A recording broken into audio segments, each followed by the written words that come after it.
da obsessão. Capítulo 14 do Livro dos Médiuns, de Allan Kardec. No capítulo 23, Allan Kardec diz: domínio que alguns espíritos logram adquirir sobre certas pessoas. Por que só sobre algumas pessoas? Se todos nós somos espíritos reencarnados. Porque algumas agem melhor do que as outras. As que agem melhor, os espíritos ficam longe, porque não tem a ressonância daquela faceta. Nunca é praticado senão por espíritos inferiores que procuram dominar. Quer dizer, não é fácil nós no dia a dia agirmos 100% bem, né? Então a gente tem que ficar um pouco cuidado. Também nesse capítulo 23 ele diz: a obsessão apresenta caracteres diversos, que é preciso distinguir e que resultam do grau de constrangimento, né? Ou seja, aquela obsessãozinha simples, eu entro e saio nela. Mas quando o negócio é muito forte, eu preciso de ajuda. Da terapia, da casa espírita e da terapia, muitas vezes, profissional. Para nós lembrarmos, eu trouxe em todas as palestras essas imagens da literatura espírita. A série André Luiz, além do livro dos Médiuns, né? A série André Luiz. Um livro simplesinho, muito simplesinho e bom, do Simonetti, que agora está um pouco doente, né? Richard Simonetti, Depressão, uma história de superação, como ele gosta de escrever, causos, né? Coisas interessantes, simples. Depressão, do Isaías Claro, lindíssimo esse livro, fácil de se ler. Causas, consequências e tratamento da obsessão. Este aqui é imbatível, né? Joana de Ângeles, Vitória sobre a Depressão, né? São muitos contos, 25 contos maravilhosos. Nós temos Obsessão e Desobsessão, da Sueli Caldas-Schubert. Divaldo Franco, Sexo e Obsessão, falando dos constrangimentos que alguns espíritos fazem em famílias inteiras. Divaldo Franco, ajudado por Alírio Cerqueira, Obsessão e Movimento Espírita. Nós temos a Obsessão, Origens, Sintomas e Curas, Allan Kardec, um livro absolutamente desconhecido, né? Ele publicou junto com o Pentateuco e as pessoas não conhecem. Dramas da Obsessão, do Bezerra de Menezes e da Ivone do Amaral Pereira. Esse livro, que eu acho que é uma obra-prima, né, da década de 90, eu acho que é de 1996, da Sueli Caldas-Schubert, Mediunidade, Obsessão em Crianças, e Obsessão e Suas Máscaras, da Marlene Nobre, que foi a médica que lançou a Associação Médica Espírita no planeta. Loucura e Obsessão, do Divaldo Franco, Painéis de Obsessão, do Divaldo, Tormento de Obsessão, Divaldo Manuel Filomeno de Miranda. Nós temos Desobsessão, de Chico Xavier e Valdo Vieira, da série André Luiz, que eles escreveram em conjunto. Nós temos Marcos Demário, que eu não sei se ele já veio aqui, é conhecido nosso, Mediunidade e Obsessão, um livrinho simples, mas uma beleza. E aqui, Médiuns e Mediunidade, do nosso Viana de Carvalho, esse espírito maravilhoso, né? Muito bom. Nós temos Vladimir Lisso, ou Lisso, cada um diz de uma maneira, Vencendo a Depressão, um livro belíssimo. E aqui, do Simonetti, também para crianças, um livro maravilhoso, A Baixa Depressão, continhos, historinhas de criança. Depressão e Mediunidade, da AME, lá do Rio Grande do Sul. E aqui, Depressão e Obsessão, do nosso Alírio Cerqueira. Isso é 1% do que existe, né? Então, podemos estudar, podemos ler. A sintonia e hipnose que os espíritos fazem em nós são de diversos graus. Fascinação, obsessão oculta e obsessão durante o sono, né? A obsessão durante o sono é que a maioria de nós, cansados, chega em casa e diz: ai, tô cansado. Aí deita, nem um Pai Nosso, podia ser, lembrar da Igreja Católica faz, e dorme. O cansaço muitas vezes não deixa você expandir o perispírito. Você não expande o perispírito e seu perispírito fica grudado no corpo físico. No máximo, sai do corpo e fica do lado da cama. Você cansada, com a sua mente atabalhoada, o seu perispírito fica, o seu duplo fica em cima da cama. Aí o irmãozinho lá de fora diz: Carmen, bate na janela, porque eles pegam o fluido das pessoas e batem. Carmen, uma festinha. Descansa, minha filha. Você trabalhou muito. Eu disse: festinha não, sou espírita. Ele disse: festinha do bem. Me chama. Eu vou. No meio do caminho eu descobri que é a festinha do mal. Mas já estou no meio do caminho. Os espíritos, quando entram na casa espírita, alguns dizem assim: me chamaram, disseram que aqui tem tudo que eu gosto e preciso. Isso aqui tá horrível. Não tem música, não tem bebida, não tem sexo. Que coisa horrível. Eles enganam a gente e a gente engana eles. O mundo espiritual diz: vem, vamos lá, você vai aprender. Eles acham que vão continuar com o mesmo nível que eles tinham. Então, se eu não me preparo para o sono, os espíritos me enganam e eu os acompanho. A casa espírita orienta que as músicas têm que ser calmas, tranquilas. Vocês imaginam essas músicas sonoras de diapasão profundamente irritante? Como é que esses homens, na maioria homens, escrevem essas músicas? Eles são desdobrados durante o sono por eles mesmos. Todo mundo desdobra durante o sono, mesmo ficando do lado do corpo. E os espíritos dizem: vamos lá. Eles vão no submundo, muito, mas muito abaixo do umbral. E lá tem as festinhas com aquelas músicas eletrizantes. E aí a pessoa vai lá, aprende aquilo tudo, volta. Corpo físico. E diz: ah, já sei. Tive uma intuição maravilhosa. Senta e escreve a música. E diz: além da música, vou mandar fazer camisetas. Aí aquelas camisetas com aquelas coisas todas assim, com aquele sangue, as facas enfiadas. De onde as pessoas tiraram a faca enfiada na cabeça? Nós saímos já da Santa Inquisição. Nós estamos no terceiro milênio. Não existe mais na Terra encarnada isso. É no submundo. Quem compra essa camisa? Quem gosta. Uma vez eu ganhei um pendentif, um negocinho, igual esse aqui que eu ganhei. Olha, isso aqui é... Sabe de onde é isso? É lindo. Você sabe onde é isso? De onde que é isso? Alcobaça. Ah, e aqui do museu, ganhei hoje pela manhã. Já botei. Então veja, é uma beleza. Eu não compro essa camisa. Aí eu ganhei um negocinho desse. Ganhei, pegou lá, fui botar. Quando eu fui olhar, era uma caveirinha com 2 olhinhos de pedra, lindos. Eu só olhei a pedra. Quando eu olhei, eu disse: não quero. Aí a minha irmã disse: não dou para ninguém, no lixo. Porque eu não quero para mim, eu não quero para os outros. Carmen, é só um enfeitezinho. Mas aquele amiguinho lá vai dizer: olha, ela é das nossas. Olha ela usando o crachazinho nosso. É o crachá que identifica. Vocês, quando fazem atividades na casa, vocês usam um crachazinho? Nas grandes, todo mundo usa com o nome da casa. Então, eu estou me identificando. Coisas simples nos chamam. Eu já trouxe isso aqui em alguns lugares, mas eu queria explicar hoje um pouco mais. Patologias no perispírito. O meu perispírito pode ficar doente. Obrigada. Doente, né? Então, como? Porque o espírito veio lá e me abraçou? Não. Porque eu pensei mal.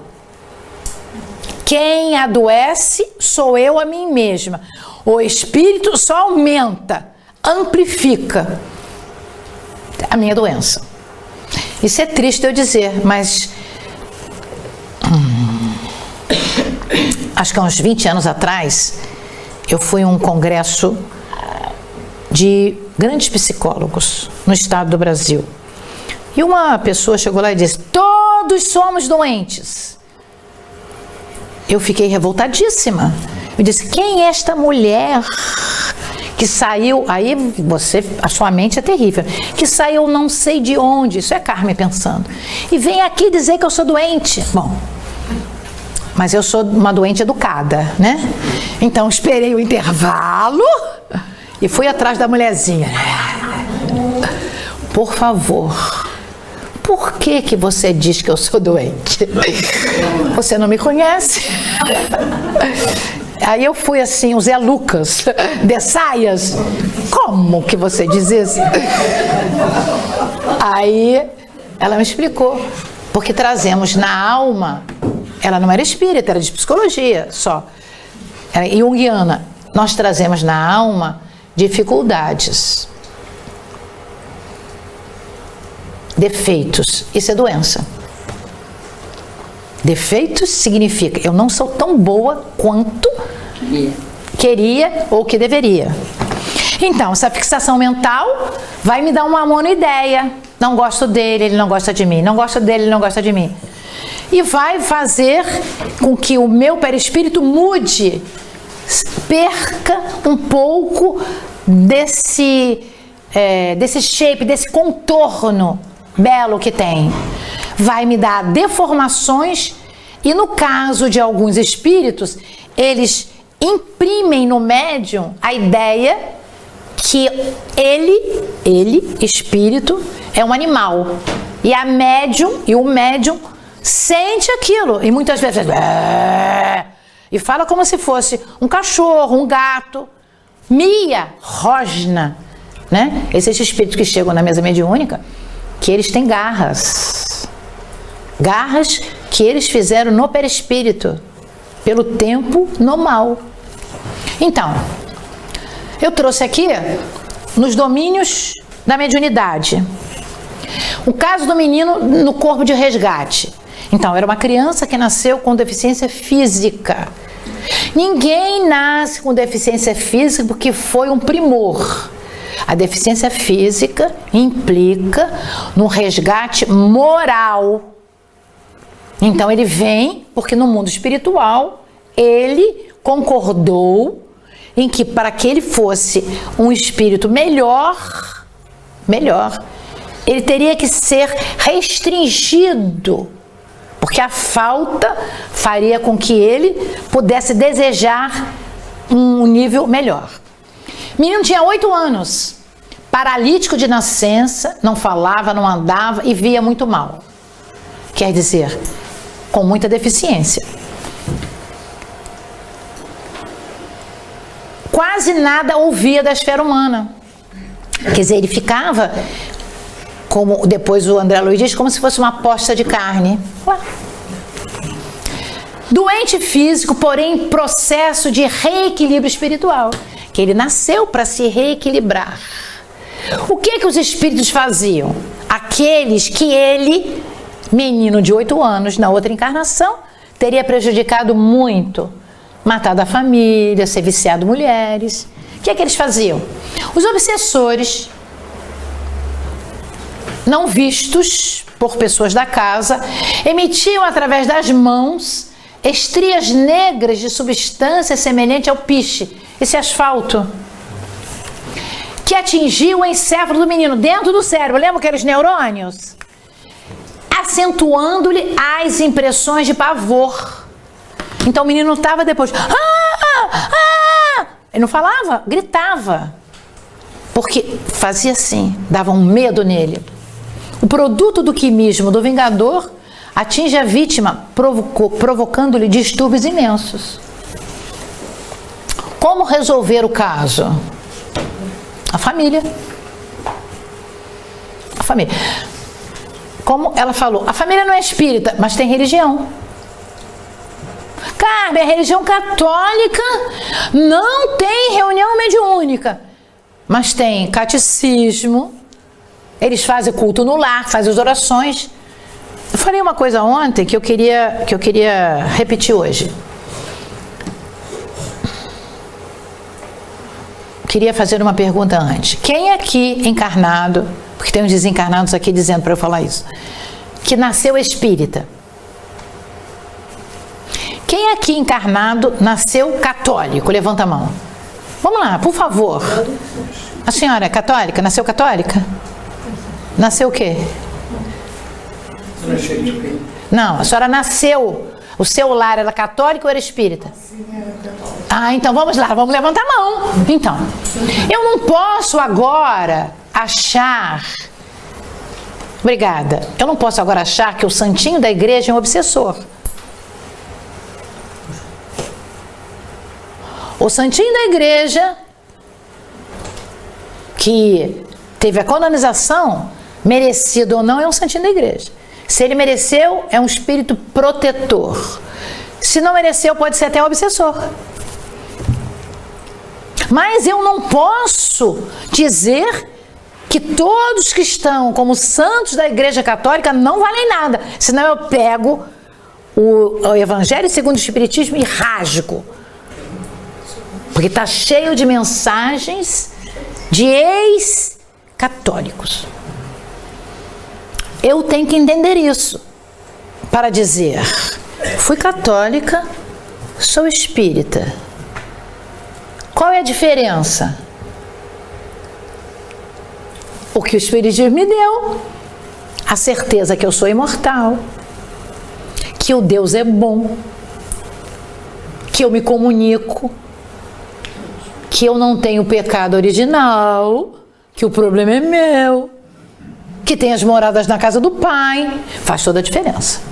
Agora, se eu ainda não consigo ser espírita, se eu sou pseudo-espírita e pseudo-católica, o problema é meu. Eu escutei em alguns lugares assim: Carmen, eu estou achando sua palestra ótima, mas domingo eu vou na igreja. Eu achei estranho, porque eu não sei o que a pessoa esperava que eu dissesse. Eu disse: ok. Ela disse: você não vai dizer nada? Eu digo: não. Você não? Assim mesmo, gente. Sério? Você não vai dizer nada? Não. Aí depois eu fui saber que alguém lá da casa espírita brigou com ela, que ela não podia ir na igreja católica.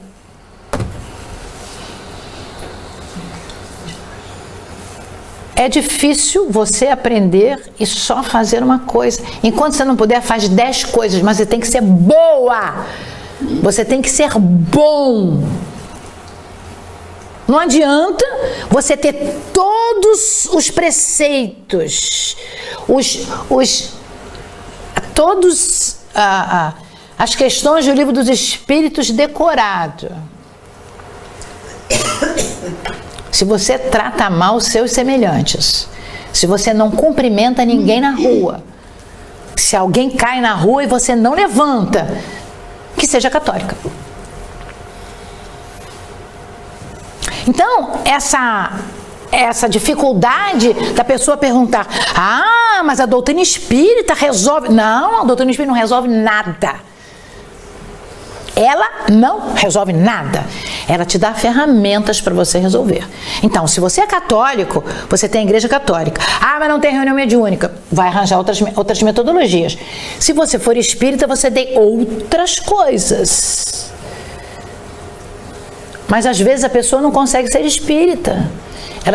Ela tem 50 mil reencarnações na igreja católica. Então vamos deixar a pessoa sendo católica. Mas os espíritas brasileiros querem que a família toda vá para o centro espírita. Aqui não é assim, né? Ah! Então, nos mensageiros, isto aqui é um dos slides que eu mais amo, porque é um desenho animado. André Luiz visita uma cidade no interior de São Paulo, um estado bem industrial, onde se ganha o melhor salário do país. E ele vai dizer: oh, que nuvem é aquela em cima da tal cidade? Aí eles disseram assim, aquilo é larvas mentais dos encarnados, reclamações, poder do dinheiro, posse, briga para ganhar a promoção. Eles, então, como é que nós vamos fazer? Aí ele diz assim, os encarnados também produzem larvas mentais, que são vampirizadas pelos desencarnados.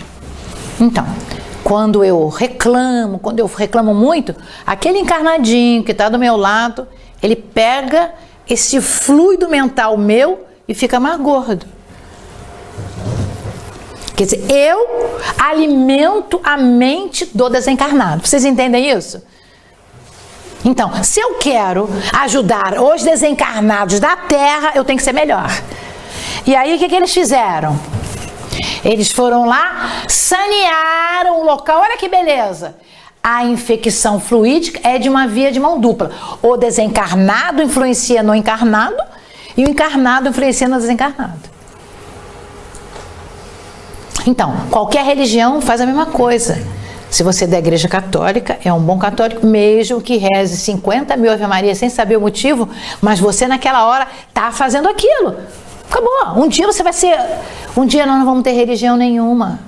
Nós vamos ter somente a função de olhar para nós e achar que o Espiritismo não precisa ter no Brasil esse lacre de religião. Nós temos uma filosofia espírita que é de agir no bem, com amor. Não adianta dizer que Espiritismo é religião, botar lá a cruzinha do Cristo e ser terrível. Porque ela é filosófica. Mostra que nós temos condição de ser melhores. Vamos ser socráticos. Sócrates, Platão e Aristóteles, os melhores da época, que trouxeram muita coisa para a nossa doutrina de luz. Então eu prefiro dizer que eu sou doutrina. Eu não tenho religião. Se eu tenho uma religião é de Jesus, eu sou Jesus. Jesus é minha religião. A doutrina espírita tem conceito religioso que me religa, tem a filosofia do agir bem e me mostra isso tudo que nós estamos falando. Isso aqui é a parte científica da doutrina espírita, que sai do véu e mostra o mundo espiritual. É ciência. Certo? Concorda comigo? Não adianta eu rezar o Pai Nosso lá, o Pai Nosso, e ficar terrível. No livro, Nos Domínios da Mediunidade, uma médium, num centro espírita, caiu da cadeira na reunião mediúnica e começou a andar como se fosse um lobo dentro da sala mediúnica. E André perguntou, o que é isso? Porque ele não entendia de espiritismo, ele não entendia de mediunidade. Então, ela estava acoplada, isso aqui, tá vendo? Esse espírito aqui, ó. Esse espírito aqui achava que ele era um lobo. Então, quando ele acoplou a ela, ela se jogou no chão como um felino e uivava. Né? Então, caso da senhora que apresentava licantropia parcial, ou seja, o espírito tinha parcialmente garras, estranhamente como se fosse um animal. Às vezes tem a xenoglossia total. Os espíritos, eles se apresentam como cobras, né? Como seres assim da natureza difíceis, né? Não é como um gatinho, um cachorrinho, não é isso, né? Não é isso, são aqueles espíritos mais trevosos. E eu trouxe aqui, finalmente, no livro Libertação, André Luiz vai visitar um jovem doente que a medicina dos homens não curava. Então, quando ele chega lá, os espíritos disseram, aqueles diretores dele, que tinham 2 espíritos vampirizando, mas junto a ele, André Luiz, tinha 1, 2, 3, 4, 5, 6 espíritos ovoides. Aqueles espíritos que perderam a forma humana, de tanto sofrimento, estavam como se fosse uma nuvenzinha, como se fosse um ovo. Parecido um ovo. E aí André Luiz conta o caso, como é que foi. E os espíritos ajudaram a ele. Esses 2 espíritos, que eram de um tempo muito atrás dele, se convenceram que tinham que ajudar ele. Os obsessores passaram a ser protetores. E ele conseguiu tirar aliás, começa aqui. Não, começa aqui. 1, 2, 3, 4. 4 ovoides. Os outros 2 eles não conseguiram tirar. Porque eles disseram, se tirar, ele vai morrer. Porque já estava o cérebro junto, uma coisa só. Então, só ele desencarnando lá na frente, com esses espíritos, no mundo espiritual iriam fazer uma grande operação para que depois os ovoides pudessem voltar à forma humana e ele se prontificasse a reencarnar com muitas mediunidades de provas para atender a esses espíritos, os 2 que ficaram. Então ele ia ser médium e ele mesmo iria ajudar os espíritos depois na mesa mediúnica. Essa era a resposta ideal que eu ia dar para você. Entendeu? Aí a pessoa é médium, não quer ser médium. Aí pede a oportunidade de ajudar aquele espírito que ele prejudicou, ou que ele assinou o contrato que ia ajudar. A nossa mediunidade, né, que já foi falado, todo mundo sabe, temos os 5 sentidos e o 6º sentido, que é a glândula pineal. Nós estamos na última parte do nosso encontro. Desculpa, eu trouxe um slide aqui que parece que é difícil, mas eu vou ter paciência para explicar. Nós falamos aqui que a serotonina, ela é transformada por uma enzima, essa enzima aqui, HIOMT, e melatonina, lembram? Então, como é que faz isso? Eu trouxe um slide, assim. Aqui é durante o dia e aqui é durante a noite, tá? Então, aqui... O que é o triptofano? É um aminoácido. O que é o aminoácido? É uma substância que tem várias coisas. Ele tem em coisas verdes. Então, ele tem em... Como é que eu vou dizer? Ele tem em pimentão. Então, muito. Tem couve, chicória. Aí eu digo, eu não como isso, eu só como carne vermelha, não vai fazer triptofano. Vou ter que comprar e tomar. Como importado, ninguém toma. Então eu não vou fazer serotonina. Vou fazer serotonina de outras maneiras, não pela comida. Ah, Caio, você disse que é no sangue. Mas no sangue porque eu como. O sangue não é à toa, não. Porque aquilo entra, é metabolizado e transforma em serotonina. Então a serotonina está aqui. Eu vou transformá-la aqui nessa enzima, dentro dos pinealócitos lá, em melatonina, que vai para o meu sangue. Tá aqui, ó. Durante o dia. À noite eu estou dormindo, essa serotonina vem e vem aqui pelo meu neurônio. Então aqui eu ponho dentro dos, como é que eu vou dizer, das vesículas um monte de serotonina para eu botar durante a noite, durante o dia. Então eu fabrico melatonina para eu usar, dormir bem, usar a minha mediunidade. Tá certo? Então, é só, como é seu nome, o menino ali? Luiz. Então o Luiz perguntou, Carmen, eu li que serotonina não é só no cérebro. Claro que não é só no cérebro, né?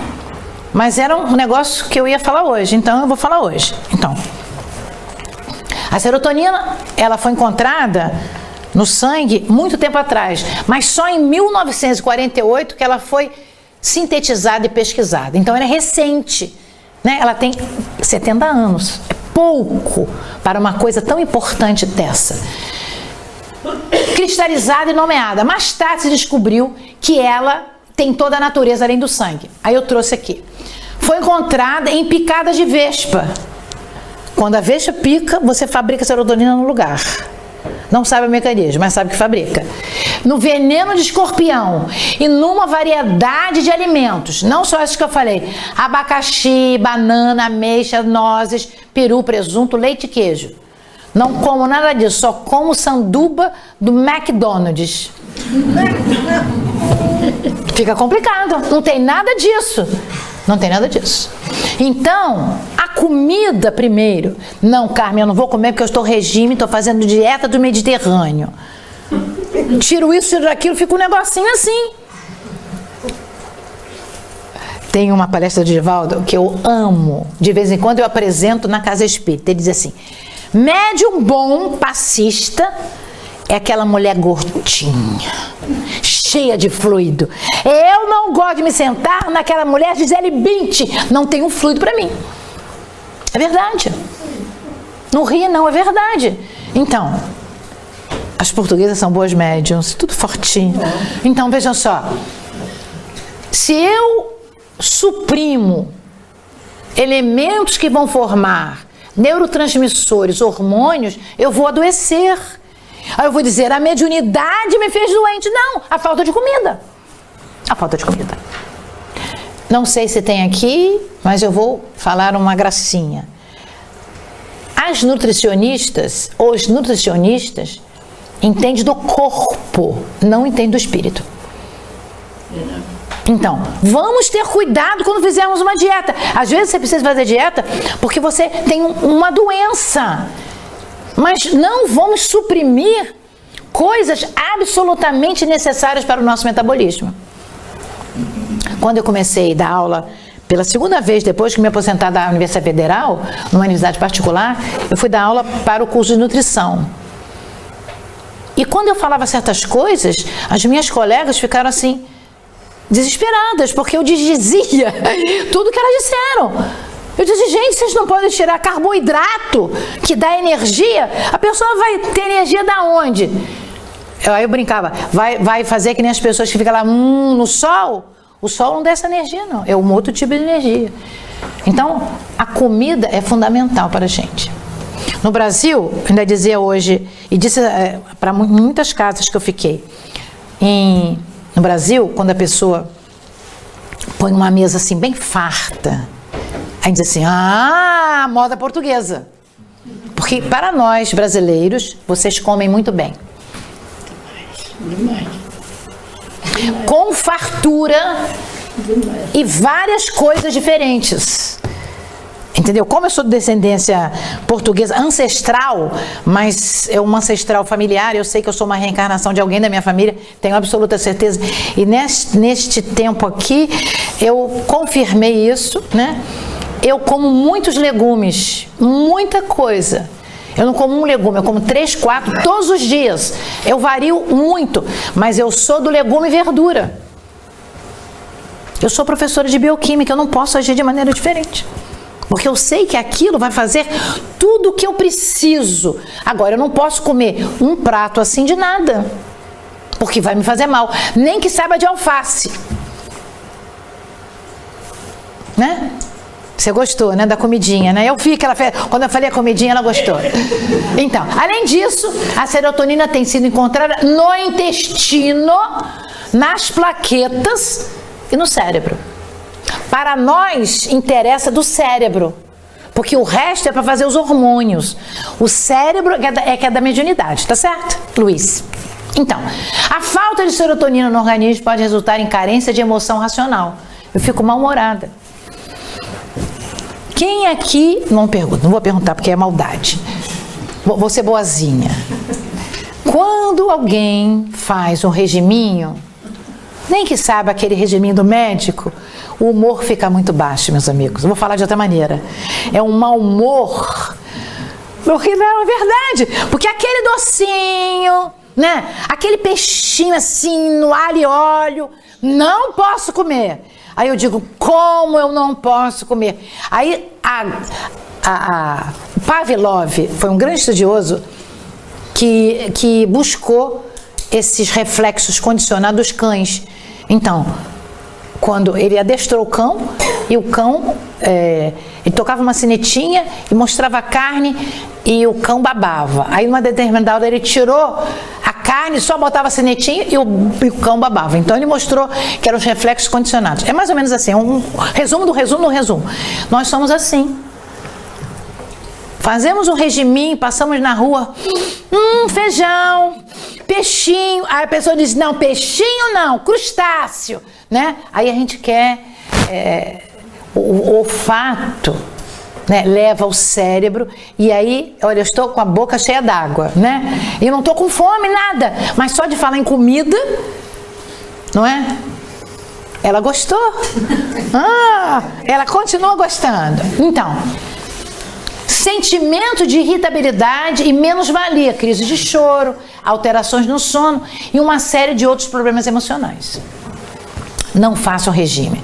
Se vocês tiverem que fazer o regime, façam um regime de reclamações, de mau humor. Esse é o regime que a gente tem que fazer. Não de boca. De boca é tirar o excesso. Claro, se o médico disse, você não pode comer açúcar, que comeu demais, substitua. Mas eu quero açúcar. Espere reencarnar. Desencarna logo, né? É fácil, resolve o problema. Desencarna logo, vai para o mundo espiritual, passa um tempo no umbral, vai para a colônia, pede para reencarnar e reencarna melhor. Resolveu o problema. Mas a gente não quer dessa maneira, né? Então, para nosso propósito, nós aqui entendemos que a serotonina é uma substância chamada de neurotransmissor e que existe em nosso cérebro. Vamos usar só o que está no nosso cérebro. É isso que eu queria chegar. Isso aqui é só para a gente entender, né? Então, aqui é um neurônio, aqui outro. Um está juntando com o outro para fazer uma série de coisas. Então, aqui é assim. Quando nós vamos entrar na nossa casa, se a nossa casa não for muito nova, automatizada, a gente tem uma chavinha, não é? Que a gente põe na fechadura e abre. Não é verdade? Então, aqui tá a chavinha, aqui tá a fechadura.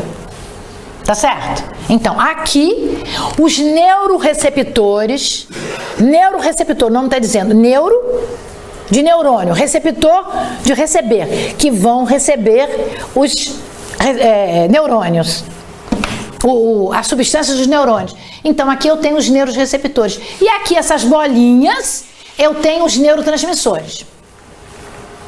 Mas eu tenho receptor pouco, mas muito neurotransmissor. Porque a chavinha eu abro e fecho, A fechadura está lá. Eu não preciso de 50 mil fechaduras, eu preciso de 5 mil. Quando eu estou normal, então vou fazer a sinapse perfeita.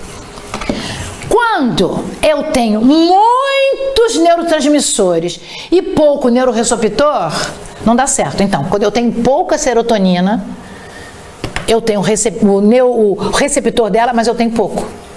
Então, eu preciso de produzir mais. Vou voltar aqui. Todo mundo entendeu o que você está falando? Vou entrar aqui. Aqui é uma fábrica, que é como se fosse uma bobina, que é um recaptador de neurotransmissores. Quando os neurotransmissores, tem vários aqui, quando eles estão em número e tem pouco receptor, volta para a célula. Quando precisa, vai. E assim fica, como se fosse num barco. Tá na hora de passear, enche de gente. O barco está vazio. Quando aqui eu tenho pouco, quando eu faço a recaptação, eu fico sem nenhum. Então, quando eu tenho pouca serotonina, a célula vai pegar o pouco que eu tenho. Eu não vou ter nada para eu agir. Então, quando eu tenho pouco, eu fico com menos ainda, porque o meu organismo preserva para eu não ficar sem nada. Nesse slide seguinte é que eu fiz o textozinho. O aumento de neurotransmissores na fenda sináptica. O que é fenda sináptica? É a junção entre uma coisa e outra, tem uma fendinha. Fenda da sinapse. Fenda quando um neurônio entra no outro, faz a sinapse. Se se dá através do bloqueio da recaptação da serotonina ou da neuroadrenalina ou da adrenalina. No neurônio pré-sináptico, não importa o nome que é, através da inibição da MAO. Então, quando eu tomo remédio antidepressivo, um dos mecanismos do antidepressivo é pegar aqui, ó, pá, tirar a recaptação da serotonina. Então, eu fabrico pouca, mas o organismo não pega ela. Ela fica em grande quantidade e eu vou ficar mais feliz. Um dos mecanismos é o melhor. E tem outros. Então, quando o médico, ele receita um antidepressivo, ele não pode receitar sem fazer exames de laboratório. Porque ele vai errar muito, porque são vários mecanismos de depressão. Então ele precisa fazer um exame clínico de sangue para saber onde é a sua depressão. Então às vezes a pessoa diz assim, eu tomei antidepressivo, fiquei toda nervosa, elétrica e não melhorou meu bom humor, porque usou o remédio errado. Porque não é naquele ponto que é a sua falta de serotonina, é no outro ponto. Esse é o mecanismo que acontece melhor. Então, a maioria dos médicos receitam um remédio que atua na MAO, na monoaminoxidase. E claro que já passamos isso, mas vamos passar outra vez, porque eu amo esse olho de Horus, né? Do Egito Antigo, mostrando isso aqui é uma lâmina de laboratório e aqui está a nossa glândula pineal. Aqui é um delírio, né? A gente querer que seja brilhoso, bonitinho desse jeito, mas está lá, está nos livros. Aqui, na bancada, o Dr. Sérgio Felipe de Oliveira, né? Isso é do slide dele, né? Aqui está a glândula pineal. Aqui é quando eu uso uma microscopia eletrônica, que eu vejo por dentro.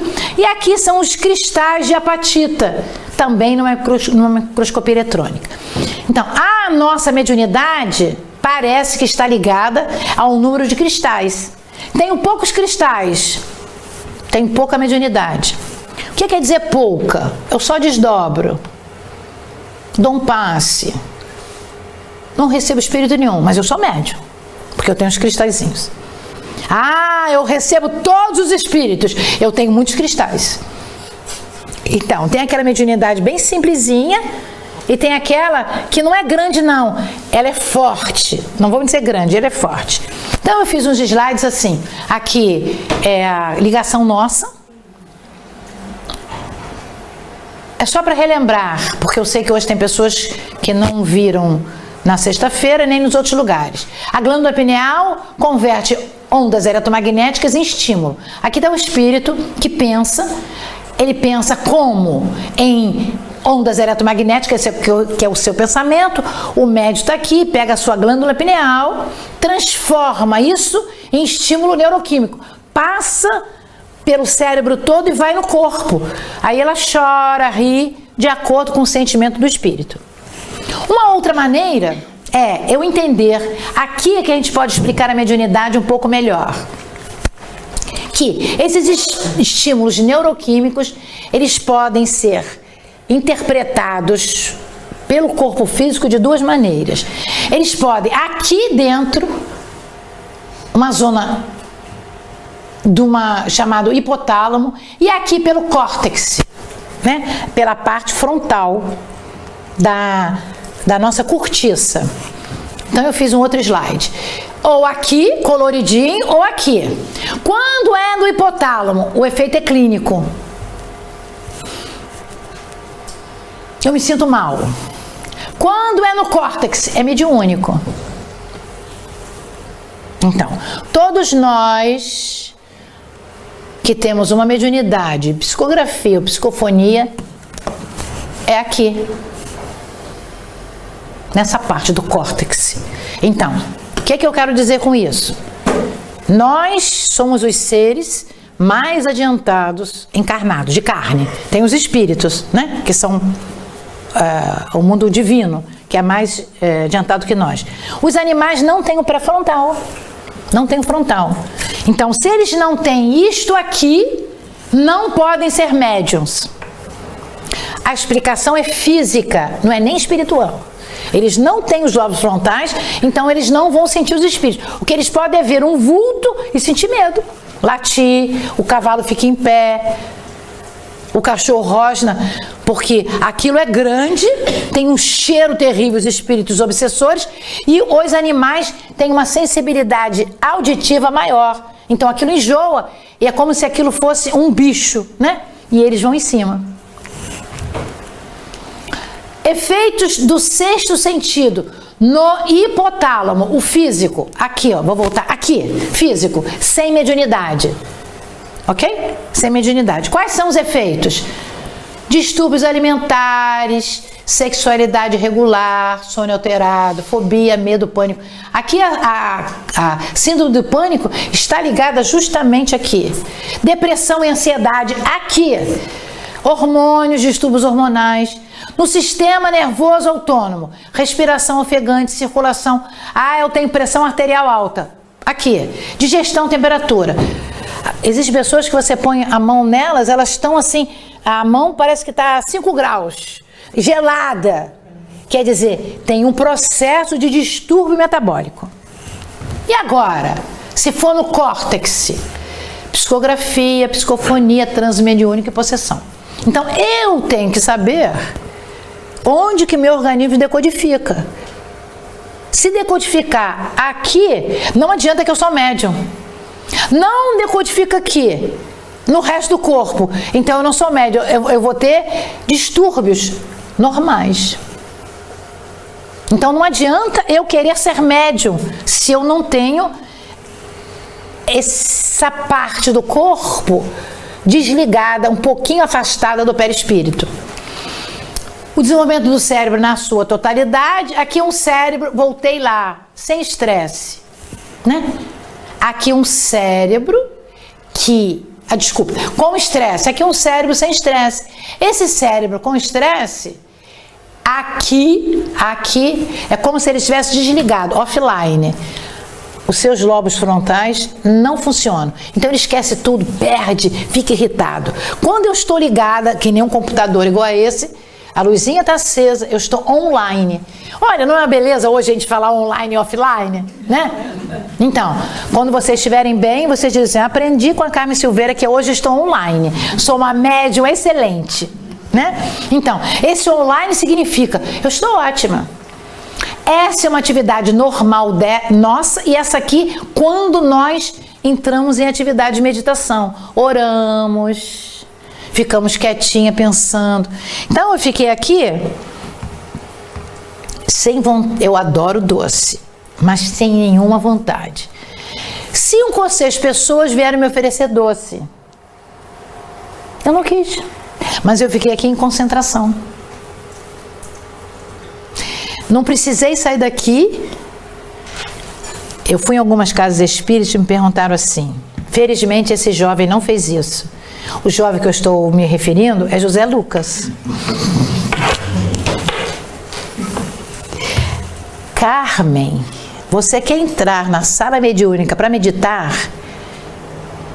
Não, e aí me disseram assim, vários seus amigos brasileiros precisam meditar para fazer a palestra. Não vou falar mal porque estou sendo gravada. Mas eu disse, eu estou bem.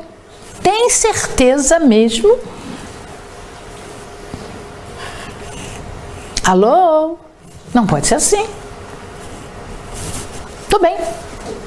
Eu posso estar concentrada no jogo do Flamengo. Eu fico comigo. Não importa quem esteja do meu lado.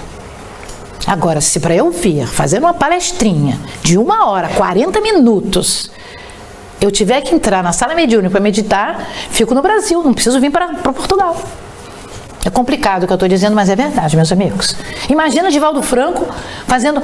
Ele parece que ele vai fazer hoje, essa semana, assim, em vários lugares, vários seminários de manhã, de tarde, de noite, está visitando várias casas espíritas, orientando, não é visitando que nem eu estou fazendo, orientando. que a casa deve melhorar, visitando os locais, porque ele é o Paulo de Tarso dos nossos dias, que orienta as casas espíritas formadas. Imagine se ele tivesse que ir lá, parar, meditar, voltar, não fazia nada, só meditava. Não pode. A gente medita e quando tiver muito coisa, sai e fica quietinho. Tá bom. Conversa comigo, eu respondo, mas também não faço aquela conversação, porque eu preciso relaxar para poder continuar o trabalho. Simples assim. Não é verdade? Então, sem saúde mental não há saúde. Quer dizer, a depressão, a angústia, o mau humor, a síndrome do pânico, é a mente que está complicadinha, né? Então, a mente tem que ficar melhor. A desobsessão, no caso da obsessão, é a técnica espírita especializada para libertar as mentes que se interpenetram ou se interdependem no comércio infeliz da submissão espiritual. Isso é Manuel Filomeno de Miranda. Comércio infeliz. Porque é um comércio. Um dá e outro compra. Um dá e outro compra. Porque um está querendo ganhar mais do que o outro. Ela se apoia em dois elementos essenciais: o esclarecimento do vingador e a renovação moral do devedor. Então é o que Zé Lucas estava falando. Não adianta as pessoas virem à casa espírita e serem orientadas em melhorarem de comportamento e não melhorarem. O problema vai continuar ou piorar. Então, essa renovação, primeiro conosco. O espírito que está em confusão mental, a casa espírita é que vai fazer a evangelização dele. Mas a minha, ninguém faz, sou eu mesmo que tenho que fazer. Porque eu estou encarnada. Então, aos espíritos, tem a misericórdia do diálogo da casa espírita. A nós, a misericórdia é o nosso progresso moral. Desobsessão não se realiza sem a luz do raciocínio, mas não atinge os fins a que se propõe sem as fontes profundas do sentimento. Eu tenho que ter um sentimento de amor primeiro por mim. Se eu não me amar, eu vou botar a culpa em todo mundo. Eu não vou conseguir me reformar. E o atendimento aos encarnados que chegam à casa espírita, numa reunião de exposição doutrinária. Eu queria falar isso por causa de nós hoje, né? Isso é um pequeno encontro. Um pequeno encontro nosso, de alguns minutos. Porque isso no mundo espiritual é como se fosse assim, passou, já acabou. No mundo espiritual, o que nós fizemos hoje, o espírito passa, você diz, cadê? Acabou. É muito pouco para o mundo espiritual. Para nós é muita coisa. Porque é muitas horas, diferente da palestra. Então, o que é que eu trouxe aqui? Funciona como terapia de grupo. Por quê? É um ambiente harmonizado, participação de toda a equipe da casa e dos espíritos. Duração e temas adequados. Palestrantes espíritas, eu não posso chegar aqui e falar do Brasil. Mesmo que eu dê algumas coisinhas, mas não vim falar do Brasil, vim falar de doutrina espírita. Então, para falar de doutrina espírita, eu tenho que falar de Jesus e Kardec. Não posso deixar de falar de Kardec, né? Passes no final das reuniões públicas.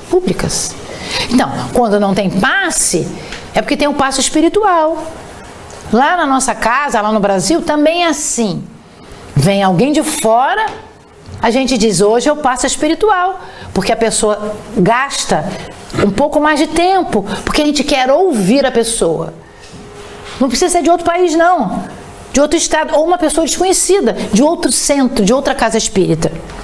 E aí eu fiz um outro slide assim, promoção do atendido, daquele que chega à casa espírita, porque eu sei que aqui tem o atendimento, que vocês chamam de atendimento. Lá nós chamamos de atendimento espiritual, que é a mesma coisa, não colocamos mais uma palavrinha. Estudo, a gente orienta para estudar o Evangelho, né, que a gente chama de ESD, do Evangelho básico até aprender, a integração de frequentador a colaborador. Quer dizer, a pessoa chega na casa, vai frequentar até poder colaborar. Como? Pequenas coisinhas. Ah, você vai ser o responsável para arrumar as cadeirinhas da sala. Não quero ser palestrante, não posso.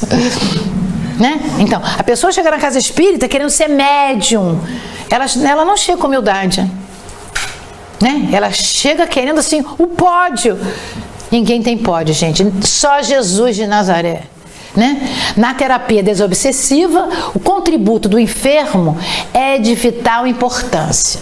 Manuel Filomeno de Miranda diz: não adianta fazer reuniões especiais para o doentinho. Não adianta colocar o nome dele em todos os centros espíritas da região, se ele não muda. A desobsessão, a melhoria da depressão, que está ligada à mediunidade e à obsessão, se faz quando os seus pensamentos e atos responderão pela sua transformação para melhor. Então, independe de catolicismo ou de espiritismo, vocês entendem isso? Então, é a pessoa que tem que melhorar em qualquer religião ou em religião nenhuma, né? Eu fui numa casa aqui perto, que a pessoa que é espírita hoje, ele disse: Carmen, eu fui agnóstico até 20 e poucos anos. Eu não acreditava em nada. E agora ele é um excelente espírita. Ele disse: eu precisei aprender. Tive um processo obsessivo seríssimo. E me disseram: estuda, melhora. Então ele me explicou uma porção de coisas. Como é que ele saiu daquele processo e virou um espírita? Mudança moral. Nós, às vezes, não queremos. Eu vou passar mais 2 slides. Requisitos inerentes à reunião mediúnica. Quando se tem uma reunião mediúnica? Sem a presença de pacientes encarnados, quer dizer, doentes. Não pode ter doente. Ah, você está obsediada. Vou botar você para assistir a reunião mediúnica. Não pode. Primeiro porque os espíritos emitem umas certas vibrações que mesmo com o mundo espiritual superior, a sua mente descontrolada vai captar aquela vibração do espírito comunicante. Sem concessões ao clientelismo de ocasião. O Lutério, meu amigo, que me convidou e que é amigo de todos e pediu uma brechinha na casa para que eu pudesse vir, ele me disse assim: Carmen, tem uma casa espírita XYZ que você não vai. Eu digo: mas como não vou? Reclamei. Ele disse: não, porque existe um clientelismo da casa espírita. Eu perguntei: o que é isso? Ele disse: aquela casa espírita nem todo mundo entra. Eu digo: o cara comprou o espiritismo? Não comprou. Ele só chama quem ele quer. E às vezes alguém diz vai, ele diz: não quero que a pessoa vá. Alô, o que é isso? Não pode ser assim. Não pode ser assim. Você chama e vê se é bom. Lembra do docinho? Tem que saber se é bom. Não é pela aparência, é pelo conteúdo. Não é verdade? Né? Então, sem sugestões aos médios para atendimentos preferenciais. Olha, tá aqui o nominho do meu pai. Olhe para ver se ele chega na mesa mediúnica. É assim? Não, não é. Não tem isso. Né? A gente pode até botar um nome para orar, mas não vai chegar o espírito ali. Respaldada na experiência, isto é, transitou gradualmente para a característica desobsessiva. Eu não sei aqui como é que é, mas no Brasil existia, né, muito mais do que agora, um mito que para a casa espírita ser boa, a reunião de atendimento aos espíritos sofredores tinha o nome de desobsessão. Então, aquela casa que era boa, tinha reunião de desobsessão. Aquela casa simplesinha, só tinha uma reunião de encarnados. Não é assim, não. Para você ter uma reunião de desobsessão, é preciso que a casa progrida da reunião de atendimento aos desencarnados até chegar lá. Por quê? Porque os médios não podem faltar dia nenhum. Segundo, O mundo espiritual tem que atender aquela casa com preciosismo. Terceiro, os médiuns têm que se preparar muito. Por que eu estou dizendo isso? Vamos supor, um espírito que atormenta a minha família. E a casa espírita descobre que aquele espírito foi maltratado por mim várias reencarnações atrás. A família dele é toda eu trucidei e vim fazendo 3 encarnações. E agora aquela família toda está no mundo espiritual, prejudicando a minha família. É um negócio forte. Então, a casa espírita vai pegar esse espírito e os outros e toda semana vai trazê-los à reunião mediúnica e conversar com eles. É um trabalho de 1 mês, 2 meses, 3 meses, 4 meses. Toda reunião, eles chegam lá para serem tratados. É um tratamento. Então, poucas casas espíritas fazem realmente essa reunião de desobsessão. Por isso que eu trouxe isso. Quais são os requisitos para a reunião de desobsessão? Ao grupo. Eu botei desobsessão, mas aí é para todas as reuniões. Conhecimento doutrinário, elevação de propósitos, concentração moral sadia. Aqui que é a dificuldade nossa. Saúde, confiança, circunspecção, pontualidade. O que é circunspecção? É você não ficar de brincadeiras, né? A função do evangelizador, que aqui se chama doutrinador. Lucidez, tem que ser uma pessoa lúcida para poder conversar com os espíritos. E a função do médium, adestramento, tem que ser um médium que vai se preocupar para poder fazer a coisa certa. Isso tudo é um grupo. Se faltar algum desses itens, o grupo fica, vamos dizer assim, um pouco desfalcado. Nós temos 5 slides. Vocês vão fazer perguntas ou eu vou passar os slides? As duas coisas. Quem quer perguntas? Pode perguntar. Não, porque agora é só gráficos, para a gente fechar com os mecanismos da obsessão. Pode perguntar. Eles querem as perguntas. Querem os slides. Fiquei com uma dúvida ao bocado quando falou na ação do sexto sentido no hipotálamo e na pineal. É assim, vou explicar. Eu percebi uma parte, não percebi foi a segunda, que é sobre o hipotálamo. Significa que a ação sobre o hipotálamo dá-nos uma determinada paranormalidade que não é mediunidade ou tem a ver com efeitos físicos? Não, é assim. Vem cá. Dá uma explicaçãozinha. Por exemplo, eu sou uma pessoa, ela é um espírito obsessor. Mal, vamos dizer mal, né? Então, ela se aproxima de mim, mas eu não sou médium. Então, o meu hipotálamo vai registrar a presença dela. Só o hipotálamo. Então, eu vou ter dor de barriga, vou ter enjoo. Então, eu vou ser afetada fisicamente por ela. É uma captação de energia, mas ela não gruda em mim. Se eu tiver essa zona frontal bem desenvolvida, com o perispírito afastado do meu corpo físico, ela vem e eu dou a comunicação. Então, aquela pessoa que não é médium, só o hipotálamo ressona. Aí ela diz assim: estou me sentindo tão estranha aqui, vou sair. A outra diz: olha, eu estou sentindo o espírito. Ela não sente o espírito, ela só sente o ar. E aquele sentimento do ar vai atingir a zona hipotalâmica e vai ressonar no seu fígado. Vai fazer com que ela enjoe, até vomite. Mas aí o espírito vai embora, ela fica boazinha. Ela teve uma vibração na glândula, não é pineal, é no hipotálamo, não é na glândula pineal.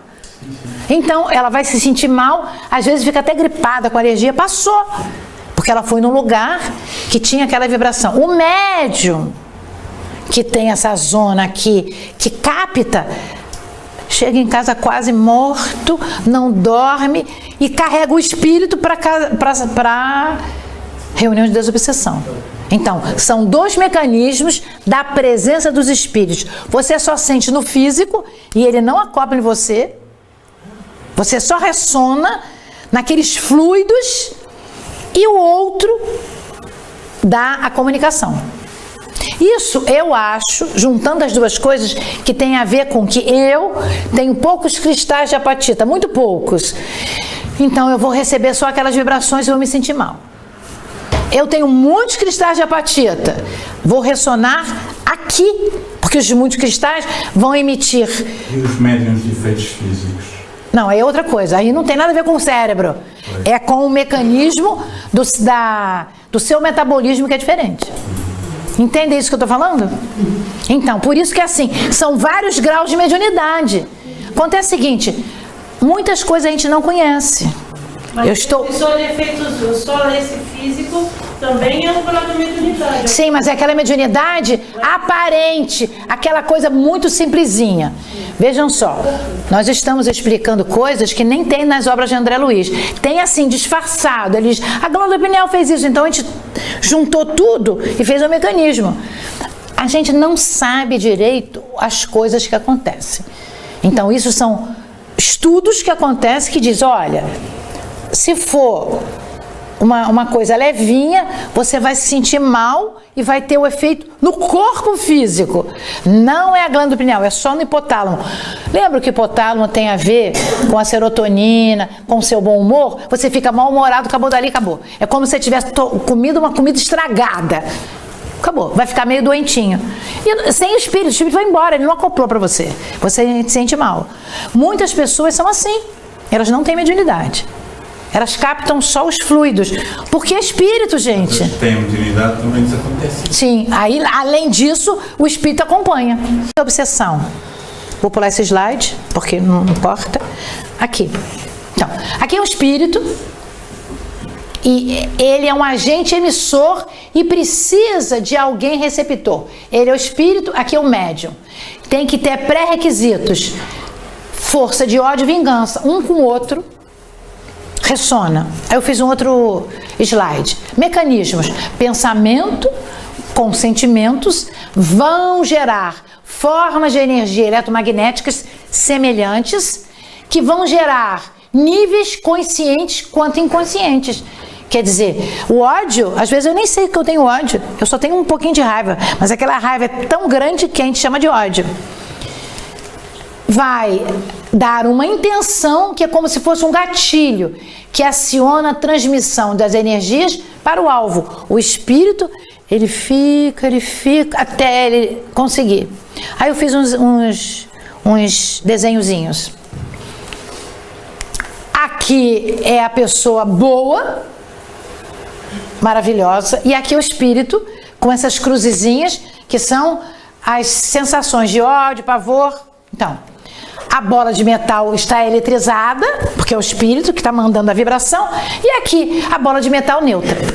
Se esse aqui tiver a percepção que tem alguma coisa errada, ele muda o seu tônus mental, não acontece nada. Se não, vai ter uma afinidade. Ah, Carmen, eu quis sair, mas não pude, porque eu tinha tanta raiva daquela minha amiga. Então, eu não tenho raiva, mas naquele dia eu tive raiva. Só aquele dia. E aquele dia foi suficiente para acoplar. Então, aqui vai ser assim, ó. Ele acoplou e aqui eu que estava toda colorida, toda luminosa, passei a pegar algumas coisinhas do espírito. Bola de metal, bola de vidro, aqui ó, corrente elétrica. Não há afinidade. Eu sou boa, o espírito encosta em mim, eu digo, não quero, meu amigo. Sinto muito. O que eu posso fazer por você? Olha, não faço o que minha amiga fez. Minha amiga disse assim, Carmen, não sabe o que me aconteceu. Eu digo que são causos espíritas do estado do Rio de Janeiro. Olha, eu fui no shopping, porque em Niterói tem um shopping grande chamado Plaza Shopping, e quando chegou lá, uma mulher bateu em mim E eu tinha comprado um castiçal para botar na minha sala e quebrou. E foi caríssimo. Eu falei tanto, eu reclamei tanto. Quando eu desci a escada rolante, você sabe o que é a escada rolante? Eu caí. Mas eu tenho a certeza que o Espírito me empurrou. Aí ela disse, mas também eu fui terrível. Eu levantei e disse, não adianta, seu miserável. Vai para os quintos dos infernos e não me acompanha. E eu agora estou aqui na casa espírita. Eu disse, você é católica, protestante, umbandista, o que você é? Não, sou espírita. Não, você não é espírita, não. Você é pseudo-espírita. Porque nessa hora, você tem que dizer, olha, me acompanhe, vai para a casa espírita, que lá você vai ser ajudado. Ou então diz assim, não me acompanhe, me desculpe, eu errei, porque eu reclamei muito da mulherzinha. A culpa é minha. Agora não pode mandar pro que...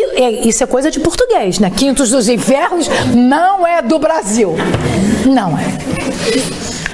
É a cultura portuguesa. Mas ela falou assim, eu olhei para ela, mas como? Ela disse, mandei e ele foi. Eu digo, mentira, não foi não, tá do seu lado. O espírito estava lá rindo.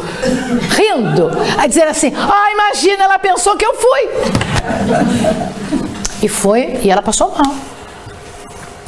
Passou mal. Tivemos de dar água, dar passe, e pedir ao espírito, na hora do passe, que ele a perdoasse. E ele seria ficar na casa, para ele ser atendido na próxima reunião. É espírita? Não. Não adianta saber todo o livro dos espíritos, né? Então, e aqui é o mecanismo da obsessão. Juntou tudo, ficou uma bolinha só. O obsessor com o obsidiado ali, amigos. Uma ideia emitida por uma entidade obsessiva termina por fixar-se na mente de outra entidade. Forma um circuito mental. Fechando aqui, o que é esse circuito mental? A mente encarnada com problemas do pensamento errado, sentimento de raiva e ódio. Mente desencarnada, pensamento, sentimento de raiva e ódio. Afinidade, circuito mental. Amigos para sempre. Mentira. Por um tempo, né? Mas depois pode ser para sempre, porque ela pode ajudar aquele espírito, e aquele espírito que era um obsessor ser amigo. Na casa anterior a essa que eu estou, na UMEN, eu vi alguns casos desse. Vou fechar a minha conversa falando do nosso querido doutor, o nosso amado amigo, né? Nós temos um amigo em comum que ele trabalhava na mesa mediúnica. A sua mulher não podia ter mais filhos, já tinha uma certa idade, já tinha feito laqueadura de trompas, e quando chegou um espírito terrível na mesa, e ele olhou para o espírito e disse, conversou com o espírito, muito bondoso, e disse, olha, cuidado, se você não melhorar, ninguém vai te aceitar para reencarnar. Como é que alguém vai aceitar? Porque, e falou, o espírito disse, nem a mim você vai aceitar, se eu quiser ser seu filho. Ele disse, não posso, porque a minha mulher não pode mais ter filhos. Passou, o mentor disse para ele, você tem certeza que você não pode aceitar esse espírito? Ele disse, não posso. 2, 3 meses depois, a mulher engravida.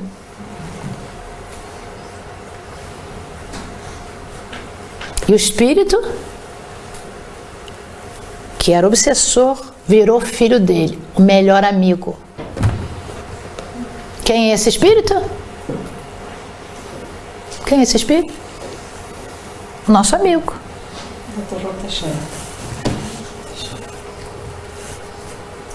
Então, a gente não sabe o que está acontecendo na mesa mediúnica.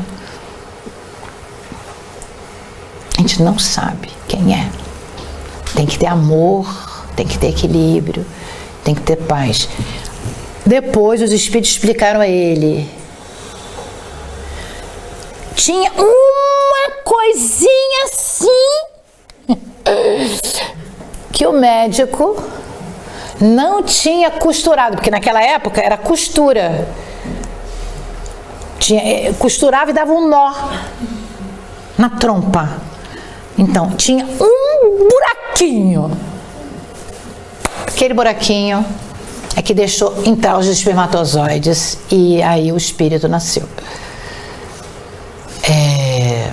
Dr. Jorge André dos Santos, um grande amigo nosso, um espírito de escola que abriu-se para o mundo contando esse caso. Onde isso? No Centro Espírita Redenção do Divaldo Pereira Franco. Coisas do além, misericórdia divina que vai nos ajudar.